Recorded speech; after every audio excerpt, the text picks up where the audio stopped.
A warm welcome to you, dear children, to the session 2020-2021. And again, a warm welcome to class 11th as well.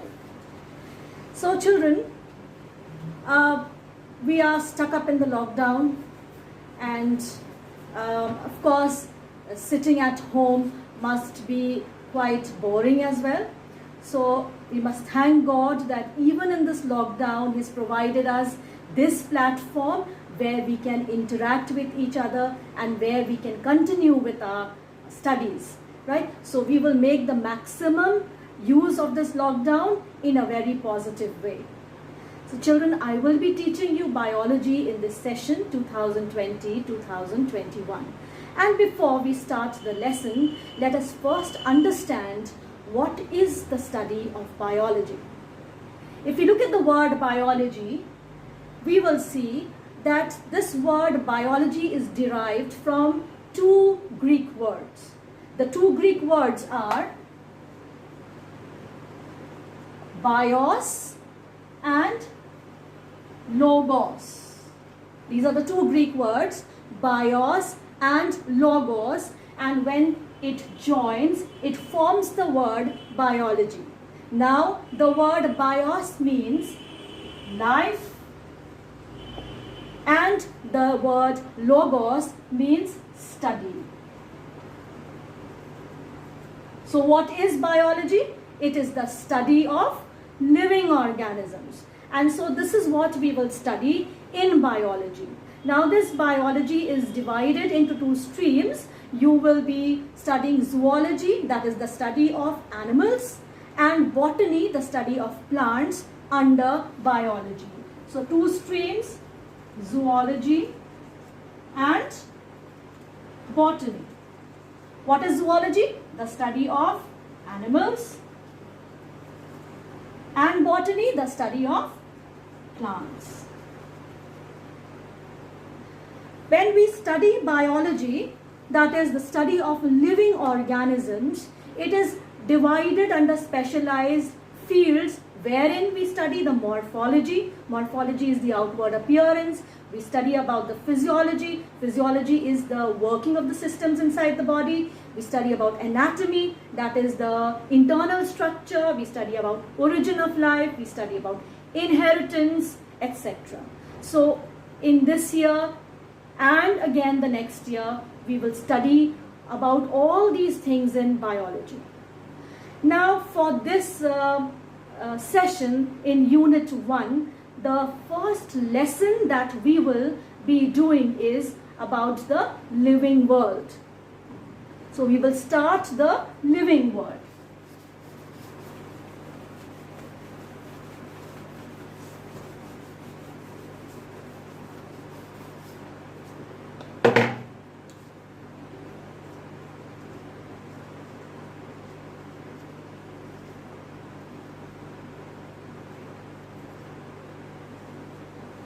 The first lesson of biology is the living world.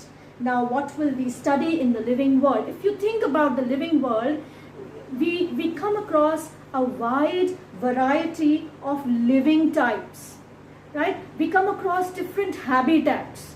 Now, if we talk about the habitats, you've already studied in your earlier classes. You studied the aquatic habitat, you've studied the terrestrial habitat.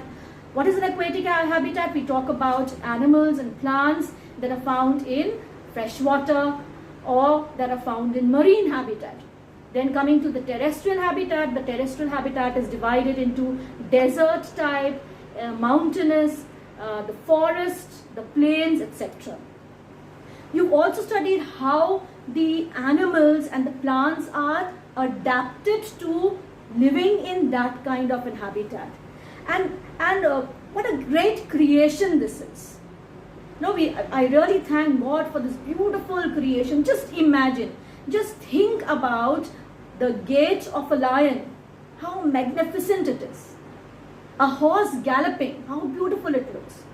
Think about the national bird peacock, how beautiful the peacock looks, right? Think about dolphins. When you see them diving in the sea, what beauty. You know, we are just spellbound. It leaves us speechless. And now, being a biology student, if you also think about a cell, what is a cell? It is the basic structural and functional unit of our body, right? That is what our body is made up of. And again here, when we talk about cells, we know that cells are found in different shapes and sizes. Think about what is there inside the cell. We know that there are various organelles that are found inside the cell. You've learned about the nucleus, the mitochondria, the endoplasmic reticulum, etc. The cytoplasm, right?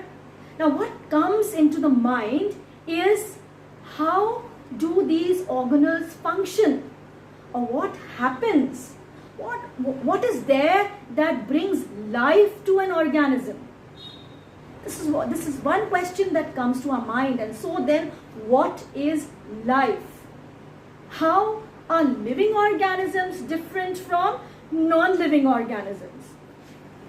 I'm sure right now you must be sitting on a chair, which is an inanimate object. Just compare yourself to a chair.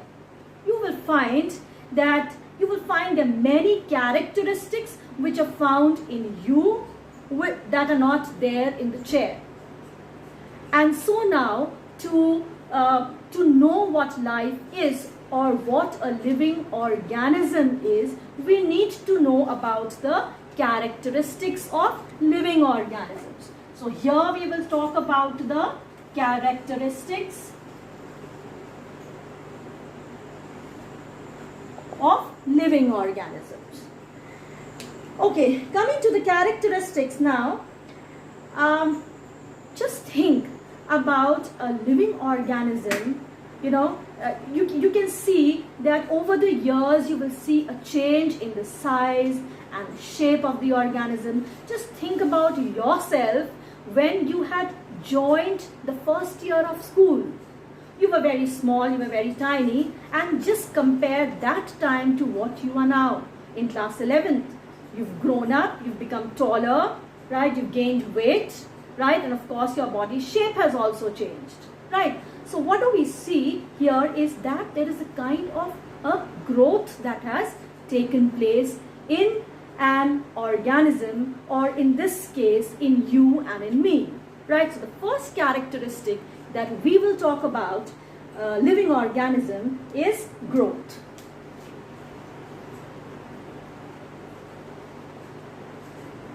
Now again, when we talk about growth, we see,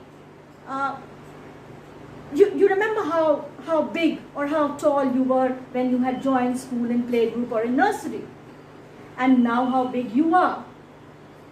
Is there, is it that again tomorrow you will go back to that, your height will decrease? I'm sure not. Your height is not going to decrease. You may even grow taller than what you are now. So what do we say about growth is that growth is an irreversible change that takes place in a living organism. So what is growth? It is an irreversible change, right? So it is an irreversible change that takes place in a living organism. Also, what does irreversible mean? Irreversible means which cannot be reversed. So what changes do you find that takes place in your body? There is an increase of height, right? Increase in the number of cells, which is also known as mass, right? This is the change that takes place in your body, and so this is an irreversible change. But then we cannot consider growth as the basic characteristic of a living organism. Now, why growth cannot be considered as the basic characteristic of a living organism is because there are certain exceptions. Now let's talk about the exceptions that are found in this. Now, if we we take the example of a snow mountain, right? A snow mountain, I'll just draw a snow mountain here, right? What is a snow mountain? A mountain which is covered with snow, so that would be a snow mountain. So I will just write it here, snow mountain, right? Now what happens is snow falls on the and the surface of the mountain gets covered with snow. So as and when the snow will keep falling on the mountain, the surface of the mountain, the height of the mountain would go on increasing, right? So there is an increase in height, of course. Now let's take temperature into consideration. For example, the temperature today is 42 degrees Celsius, and tomorrow it becomes around 55 degrees Celsius. Right. So now what will happen?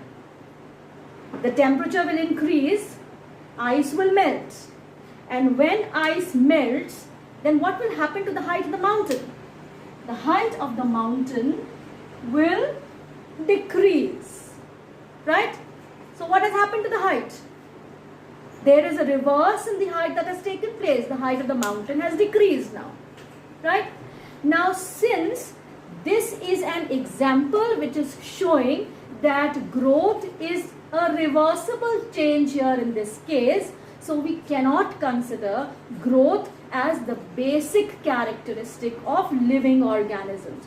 Why? Because there is an exception that is found. This is not the only exception. There are many exceptions like this found in growth, right? But then of course growth is one of the characteristic of a living organism, right? Now when we talk about growth, growth takes place in two ways, right? There are two types of growth, right? One type of growth is internal growth, and the other type of growth is external growth. So let's see here, internal and external growth, right? So growth is of two types, internal and external. Internal takes place within the body, right? What is there?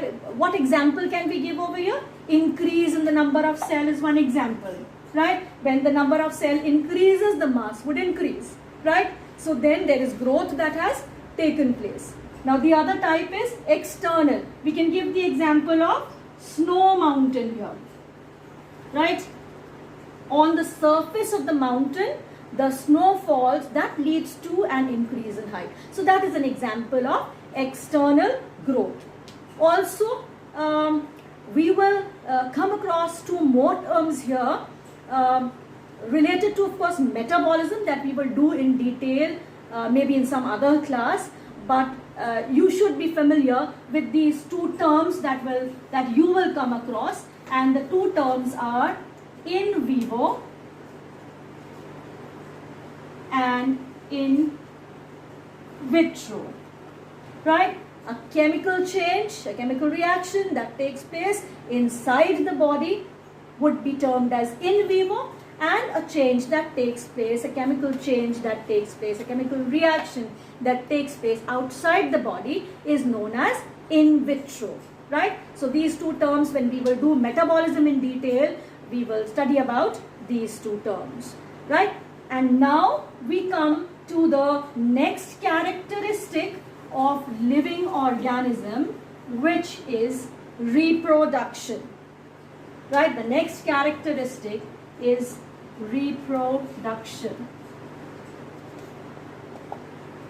Right, children, reproduction is also not a new term to you because you've been studying about reproduction right from class 7, right? And when you studied about reproduction right from class 7, you know that there are two types of reproduction that you studied about, and you know that a new offspring is formed as a result of reproduction. So biologically, how do we define reproduction? So we say that reproduction is a biological process It's a biological process, right? Then, it being a biological process, we know it leads to the formation of a new organism. So, this leads to the formation of new organism from the parent organism.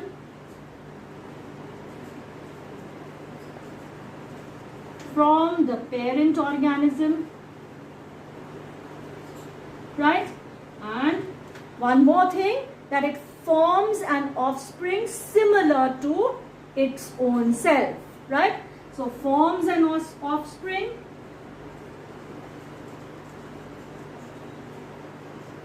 similar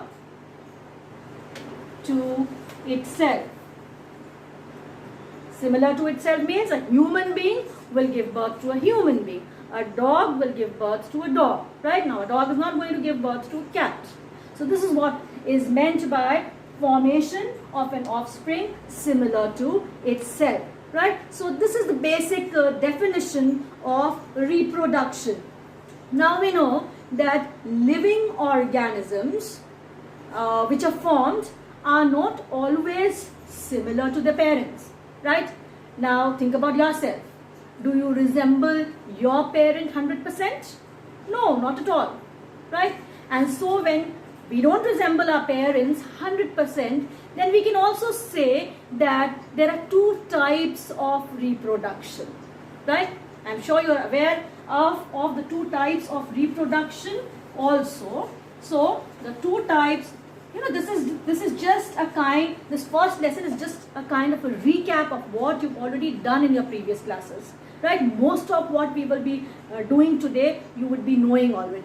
Right? So the two types of reproduction are asexual and sexual reproduction. Right, so these are the two types of reproduction. Let's come to the first type, that is asexual. We see the word A is written over here, right? What does this alphabet, the alphabet A is written. What does this alphabet A represent, or what does it mean? It means absence, right? Or something which is devoid, right? Devoid of what? Devoid of the sexual organs, right? So devoid of the sexual organs. And when we talk about sexual reproduction, here we say that there are two kinds of sexes that are involved in reproduction, right? So two sexes are involved in reproduction, right? So the two sexes involved in reproduction are male and female. Right? So a male organism and a female organism. Right? Whenever we talk about reproduction, sexual reproduction, the two individuals involved in this should be of the opposite sex. Right? So two individuals of opposite sex, that is male and female, are involved in reproduction. Right? Also, what we see in sexual reproduction is that when there are two different individuals involved, then what happens is each individual, the male and the female, they have reproductive organs, right? And inside the reproductive organs, cells are formed, right? Now the cells that are formed in the reproductive organs are known as gametes, right? So these are the cells that are formed in the reproductive organ, right? The cell formed in a male reproductive organ is known as sperm. So in male, sperm is formed. And the cells, the gamete that is formed in the female reproductive organ is an ovum, right? So these are the two kinds of gametes that are formed in the reproductive organs, that is the testes of male and the ovaries of female. Now what are these gametes? Let's look at it. What are these gametes? Now these gametes are the unit of reproduction, What are they? They are the units of reproduction. It is these two gametes that are involved in reproduction. Now just let us talk about, you must have heard of the term chromosomes, right? Chromosomes are a packaging case for DNA. What is DNA? DNA carries genes, and it is this DNA that is transferred from the parent to the offspring, and that is how we resemble our parents in some or the other way, right? So every cell in the body consists of 46 chromosomes inside the nucleus, right? Now what happens is, you've heard of the term fertilization. So whenever we talk about the sexual reproduction, what happens? Fertilization or the fusion. We said fusion of the gamete takes place, which is known as fertilization, right? So if a cell contains 46 chromosomes, and if a male cell and a female cell consisting of 46 chromosomes fuse, then what would it result into? It would result into a cell that would have 92 chromosomes, right? And a chromosome, the chromosome number is specific for every species. Now we are one species, human beings. In all the cells of our body, whether it's me or it's you or your parents, all the cells will have 46 chromosomes, right? So if a cell with 92 chromosomes are formed, it would not be a human being, right? So then what happens inside a body is that there is a reduction, division of cells that takes place, which is known as meiosis, right? Now in this case, what happens? In meiosis, there are gametes that are formed which consist of half the number of chromosomes. So what is the half of 46? A gamete will have 23 chromosomes, right? That means a male gamete, that is a sperm, will have 23 chromosomes, and a female gamete, which is an ovum, will also have 23 chromosomes, right? So we will just show it like this over here. These are the cells. N represents the number of chromosomes, and we know that these are gametes, right? When they fuse, right, what happens? Fusion of the two gametes is known as fertilization, right? So fertilization takes place. As a result of this fertilization or the fusion of the two gametes, what is formed? A diploid cell is formed. 2n, right? 23 plus 23 makes it 46, right? So this is a diploid cell, and this diploid cell is also known as zygote, right? So this is about sexual reproduction, right? Now we come to asexual reproduction.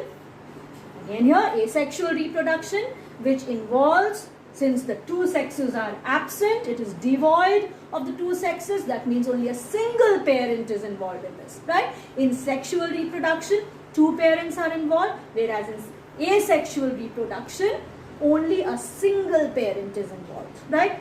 In sexual reproduction, what happens is variations take place. What is variations? Some changes. We are different. We're not 100% similar to our parents. We are different from our parents, right? So a little change takes place, and we term these changes as variations. Whereas now when we talk about asexual reproduction, you will see that no change takes place in the offspring, right? So let's start with the asexual reproduction now.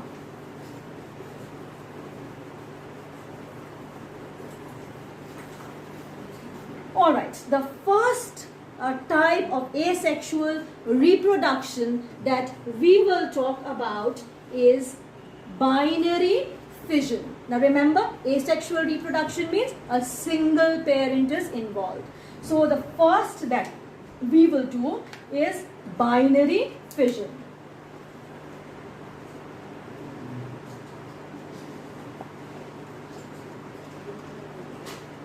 Now let us look at these two words, right?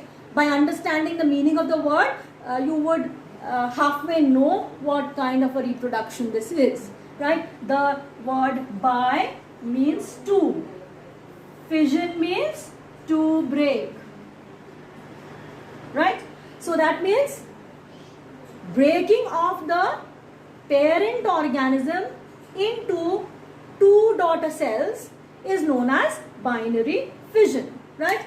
And as all of us have already studied that binary fission we studied takes place in amoeba. So amoeba is an example of binary fission, right? What kind of an organism is amoeba? Amoeba is a unicellular organism. Unicellular means it is made up of a single cell. And also we see that amoeba is a eukaryote. What is a eukaryote now? A eukaryotic cell is a cell that consists of a well-developed nucleus, right? So what is a eukaryotic cell? Having a well-developed nucleus, right? So amoeba is unicellular and it is eukaryotic as well. Now let's see how does binary fission takes place in amoeba, right? So we will quickly draw the structure of an amoeba, which is an irregular structure. You can give it any shape, and we will draw the nucleus over here, right? So the first step, this is the parent organism, and how does division start taking place is that the first thing that happens is that the nucleus, which you see in the center, it starts dividing, right? So this division of the nucleus is known as karyokinesis, right? First step is the division of the nucleus takes place, right? And the moment the nucleus divides, what happens is that the cell, you can see the cytoplasm also deepening. You can see this invagination that takes place, right? So the first step is that karyokinesis takes place, and then comes the division of the cytoplasm, and this division of the cytoplasm is known as cytokinesis. As a result of this, what happens? There are two daughter amoebae that are formed. Here, there are two daughter amoebae that are formed. Now, daughter is a hypothetical term that is used, right? Daughter does not mean they are female amoeba. No, right? So this is just a hypothetical term that is used. So from one parent amoeba, two daughter cells are formed, and since two daughter cells are formed, it is known as binary fission, right?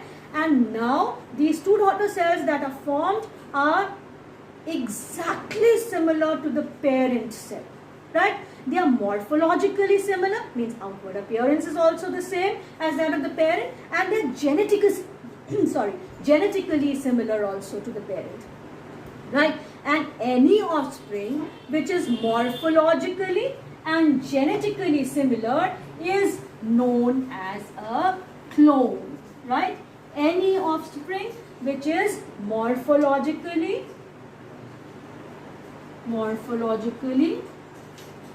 and genetically similar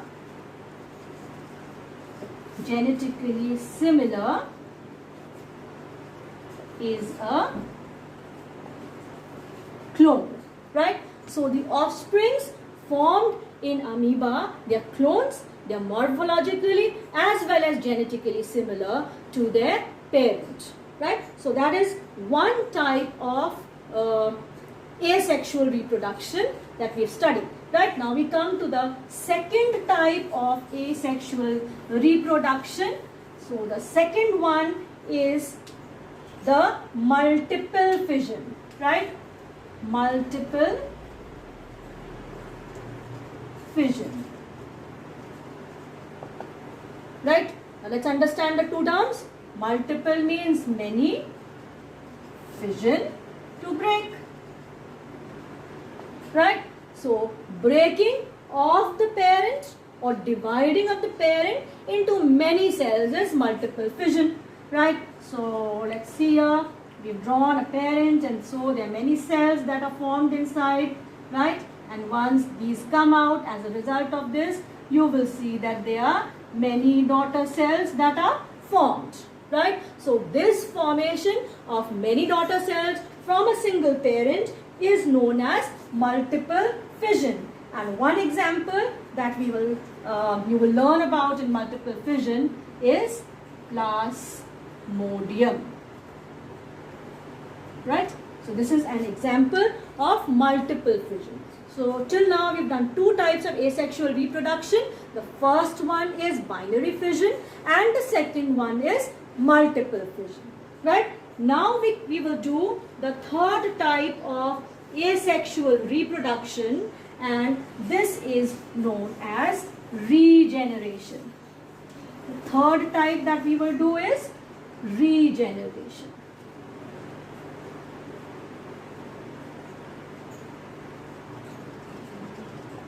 Right? Again, let's break the term. Right? Re means again, generation means to generate or to make. Right? So, to make again, or we will say regrowth. Right? Regrowth. So, one example that we will talk about in regeneration is we will talk about the regeneration in planaria, right? Let us take this example of planaria, right? Now, we know that planaria is also called flatworm and it belongs to platyhelminths, right? Now, in planaria, now listen very carefully. In planaria, if the body accidentally breaks, right? Keep in mind the word accidentally. Now, if in planaria the body accidentally breaks into 3 parts, this is just an example, it can break into more than 3 parts also, right?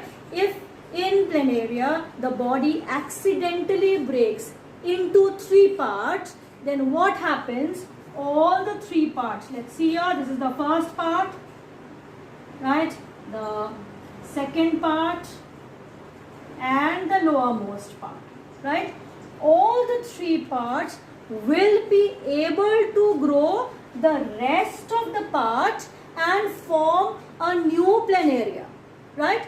Now look at the first part. This is the first half. Now this half will be able to grow the middle and the lower part also, right? Similarly, let's see the middle piece here. This will be able to grow the upper and the lower part, right? The lowest one will be able to grow the upper 2 parts, right? So in this way what happens is that 3 new planaria are formed. 3 new planaria are formed. Now what have these parts done? They have regrown the broken parts, right? How did the parts break? The parts broke accidentally. So in regeneration what happens is that if the body of an organism breaks accidentally into parts, each part is capable to regrow the lost part, right? So this is what happens in regeneration, right? So now we come to the next type of reproduction. The fourth one, the fourth type that we will study is known as budding. I am sure you can all relate to what I am teaching. This is just a recap, as I told you. We've just done it in class 10 also, right? So the next one is budding, right? What is budding? When an outgrowth appears on the surface of the body, it is known as a bud, right? And the process of the growing of the bud is known as budding, right? Now again, let us take our own example, right?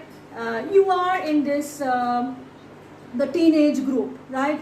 And you know that it is time now where pimples will start appearing on your face, on your body, on your skin, right? And you would be so conscious about your pimples. You know, you would want to know what oil to use so that the pimples disappear from your face, right, to look beautiful. But no, there's no need to worry or feel bad about it, because it is quite natural. All of us go through this phase, right? So let's talk about this pimple now. What happens?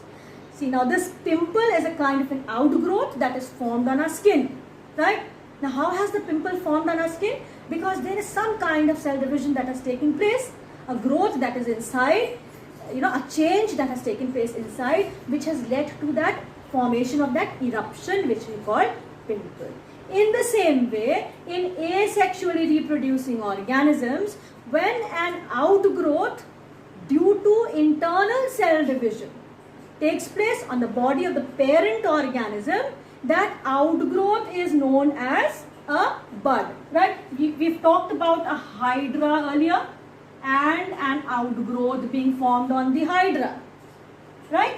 So this outgrowth that is formed on the hydra is known as bud. So the example here in budding that I've taken is hydra, right? Now this bud will grow up to a certain size while still attached to the parent plant.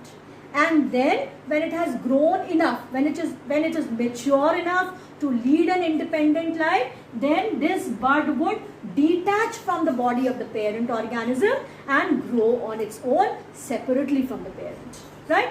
So this is one kind of, this is one of the examples of budding. We studied budding in yeast also, right? In yeast, what happens? It is a chain of buds that is formed, right? So in yeast also budding takes place, right? So till now we've done in asexual reproduction, we've talked about binary fission, we've talked about multiple fission, we've talked about regeneration, and the fourth one is budding, right? So budding, I'm sure you've learned it so nicely that you would be able to explain budding even if you don't read your work, right? So I know you've studied well and you will be able to do that.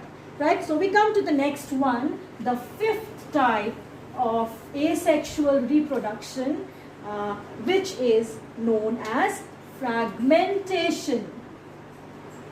Fragmentation, right?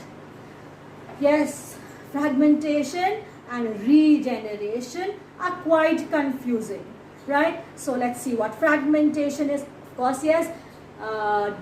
Single parent, of course, division of the body of the single parent into many fragments, right? That is fragmentation. What example we studied about in fragmentation? We studied about Spirogyra, right? Spirogyra was the example that we took in fragmentation. And if we, like, how is the structure? It is a ribbon-like structure that we draw, right? So that is Spirogyra, and when the body of the Spirogyra divides into many parts or fragments, each part is capable to grow into a new organism. Now what is the difference between regeneration and fragmentation? Right? In fragmentation, the body of the organism divides when the body has attained maturity. Right? This is the major difference. Right? When the body attains maturity, and then there is nothing like it regrows the lost part. No. It is a mature organism. It has divided. That particular part or fragment would grow fully to its full size. Actually, that is fragmentation. And in regeneration, what happens? The body breaks accidentally, and the broken piece is capable to regrow the lost part. Right? That is regeneration. Here what happens? A mature Spirogyra breaks into fragments. It is the broken piece is a complete piece.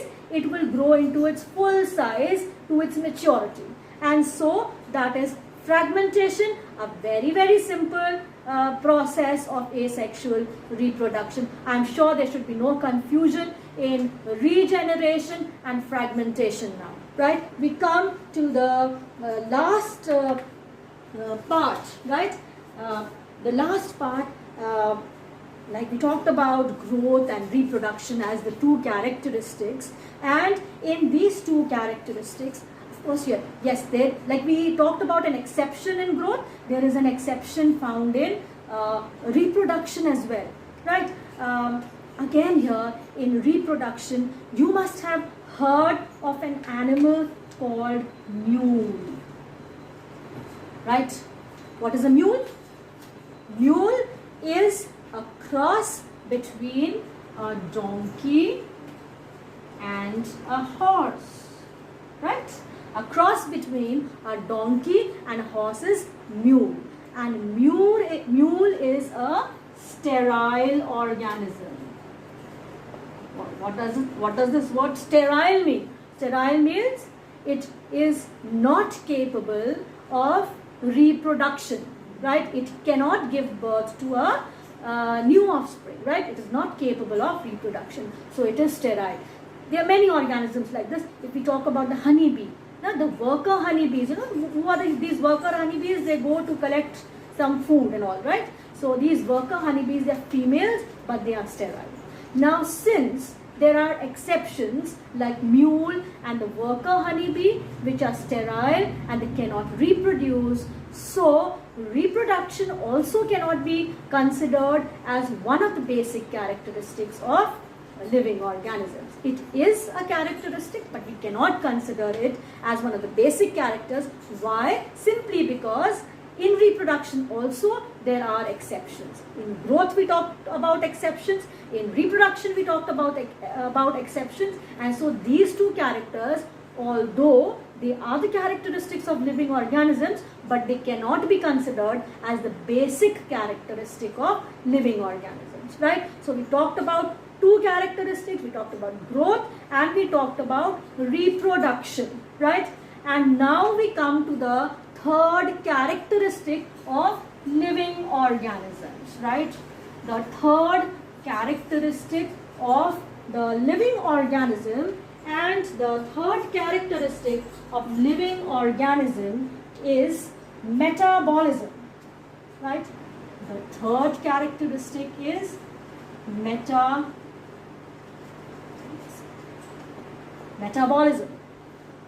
What is metabolism? It is the sum total of the chemical reaction that takes place in a living organism, right? What is it? Sum total of the chemical reactions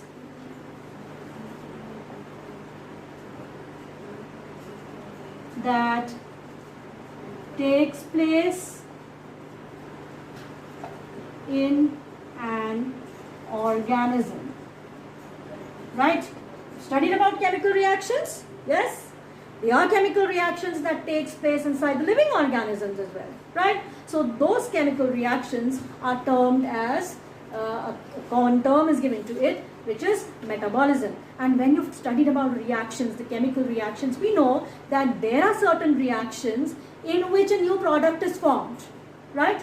And then there are certain reactions in which bigger compounds are broken down into smaller compounds, right? So that means there are two types of chemical reactions that takes place inside the living organisms as well. And these two types of chemical reactions are known as anabolic reactions and catabolic reactions, right? So there are two types of reactions that takes place, anabolism and catabolism. So right, let's see here, anabolism and catabolism, right? So what is an anabolic reaction? It is known as a construction reaction, right? Anabolism, construction reaction in which a new product is formed, right? Whereas catabolism is a breakdown reaction, right? So what kind of a reaction it is? Breakdown reaction, right? And there are no new substances as such formed, right? When we construct a building, we started with with one single brick, and then there's so many things that are added to it, and ultimately what happens? Something new is formed, right? A new building is formed. So that in the same way, Anabolic reaction is a constructive reaction in which a new product is formed, whereas a catabolic reaction is a breakdown reaction, right? Now, whenever we talk about a constructive reaction, when we do some constructive work, a lot of energy is required for that, right? So in this kind, in an anabolic reaction or in anabolism, energy is required, right? So we know that energy is required in an anabolic reaction, whereas in a catabolic reaction, what happens is energy is not required. Instead, energy is released. Now, in a reaction where energy is required, that kind of a reaction is known as an endothermic reaction, whereas a reaction in which energy is released is known as exothermic reaction. Right? Let's quickly give examples also. Right? Examples. Anabolic reaction, some new product being formed. So let's talk about photosynthesis as an example. Right? Photosynthesis is an example. What happens in this? I'm not writing a balanced equation. Right? So carbon dioxide is used, water is used in the presence of sunlight and chlorophyll. As a result, what happens? Glucose is formed, C6H12O6, and oxygen is released, right? So, something new is formed. Let's talk about the example of catabolic reaction, respiration, right? Breakdown. And of course, here energy is required, right? Energy is used. In respiration, what happens? Glucose, C6H12O6, reacts with oxygen, breaks down into carbon dioxide plus water plus energy is released, right? So what do we see in these two examples? That it's photosynthesis is an anabolic reaction, a constructive reaction in which a new product is formed, energy is required, and so it is also an endothermic reaction, right? Respiration is a catabolic reaction in which the breakdown of glucose takes place and energy is released in this, right? The bigger compound is broken down into smaller compounds, and since energy is released, so it is an exothermic reaction, right? So this was the third characteristic of metabolism found in the living organisms, one characteristic that is found in the living organism. And let's quickly move to the next one, and the fourth characteristic of the living organism is cellular organization. Right? So we will do the fourth characteristic, which is cellular organization.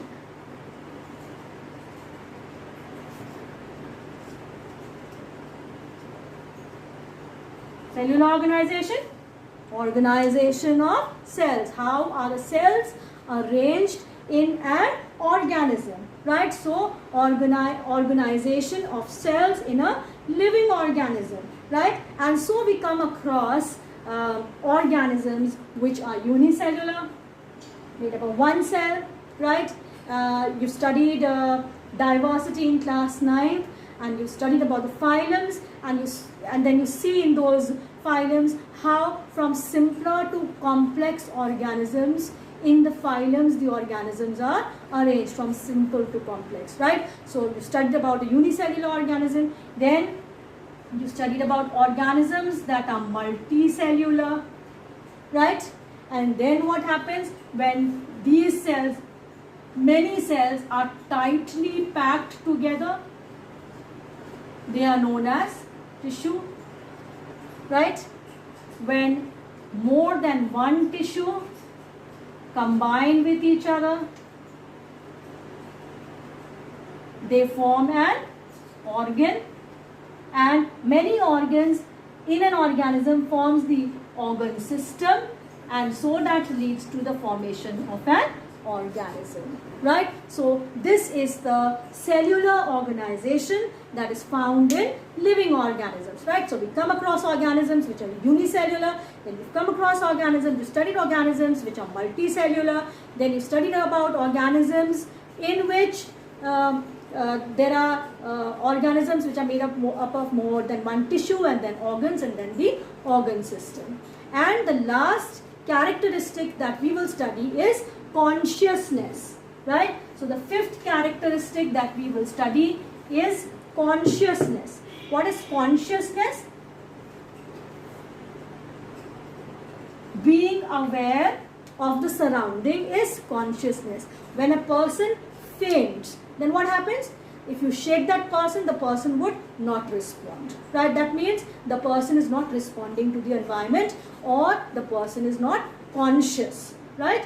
Whereas when we are, we are normal, we are working, we are aware of what is happening all around, and so we are conscious of our environment and we respond to the external environment. That means the ability to respond to a stimulus is known as consciousness. So what is consciousness? Ability to respond to a stimulus. So we come across two words, stimulus and response, right? What is that stimulus? Stimulus, an external environment, which could be a physical environment, a chemical, or biological, right? Physical, we can take the example of light. Chemical, any chemical, when if a person is allergic to any chemical. Biological, we can take the example of pollen grains. People are allergic to pollen grains, right? What is the response? What does response mean? Means our immediate reaction, instant reaction. Instant reaction is our response, right? So consciousness, again, response to a stimulus is one of the characteristics of living organisms. And the last thing is, another term that you will come across is self-consciousness. What is self-consciousness? Being aware of oneself. For example, now this self-consciousness is a characteristic which is found only in humans. In NEET, etc., these kinds of questions are asked, right? Which characteristic is found only in human beings and not in other living organisms? So that is self-consciousness. What is self-consciousness? Simply, if you have a brother at home, right, an elder brother at home, and the elder brother is supposed to study, and instead of studying, he is watching his mobile or watching television, and your parents are scolding. So what will you do immediately when you see your brother being scolded by the parents for studies? What will you do? You'll immediately open your book and you will pretend to study. You will act to study, right? So this is being self-conscious, right? You know what will happen. Your parent, you will also be scolded, you will also be beaten. So what you will do is quickly you will open your book and study. So that is being self-conscious, knowing about self, right? Being aware of oneself. So this is one characteristic which is not found in other living organisms, but it is found in the human beings, right? So with this, we've completed a little part of our first lesson, right? So this was actually a recap. And so we will meet in the next class and we will move ahead with the lesson. Thank you and have a nice day.